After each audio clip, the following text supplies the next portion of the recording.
আসসালামু আলাইকুম ভিউয়ার্স, কেমন আছেন সবাই? আলহামদুলিল্লাহ আমি ভালো আছি। তো আমি আপনাদেরকে বলেছিলাম যে আমাদের এক জোড়া কোকোটেল পাখি ছিল।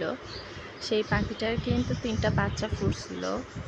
সেই বাচ্চার আজকে আপনাদের ভিডিও শেয়ার করব। এটা কিন্তু অনেক গত বছরের শীতের মধ্যেকার ভিডিও দেখতে পাচ্ছেন। তো যেই একজোড়া পাখিটা কিনছিলাম ওরা কিন্তু এই প্রথমে ৩ টা বাচ্চা ফুটাইছিল, কিন্তু ওদের একটা খারাপ অভ্যাস ছিল। সেটা হলো এই বাচ্চাগুলোর মা বাবারা কিন্তু বাচ্চাদের লোম তুলে নিত, এমনকি বাচ্চাদের খাওয়াতো না। তার জন্য কি হয়েছিল, আমাদের কিন্তু বাচ্চাদেরকে হ্যান্ড ফিডিং করানো লাগছে।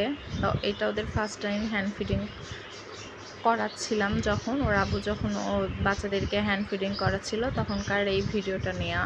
তো ভাবলাম আপনাদের সঙ্গে একটু শেয়ার করি। আর পাশে থেকে আমার মেয়ে দেখতেছিল, গতবার ঠান্ডার মধ্যেকার সময় আমার মেয়ে বসে থেকে দেখতেছিল, আর ও পাখিগুলো ধরার জন্য খুব করতেছিল। এই বাচ্চাদেরকে এইভাবেই আমরা হ্যান্ড ফিডিং করে করে বড় করছিলাম। বড় করে তারপরে কিন্তু বাচ্চাদেরকে বিক্রি করে দিয়েছি। পরে ককটেল যে এক জোড়া পাখিটা ছিল ওদেরকেও বিক্রি করে দেয়া হয়েছে। তো আমার কিন্তু ককটেল পাখি ভালো লাগে। ওদের কি সুন্দর মাথার উপরে খোপা থাকে, দেখতে খুব ভালো লাগে। তো আপনাদের কার কার ভালো লাগে অবশ্যই সবাই কমেন্ট করে জানাবেন।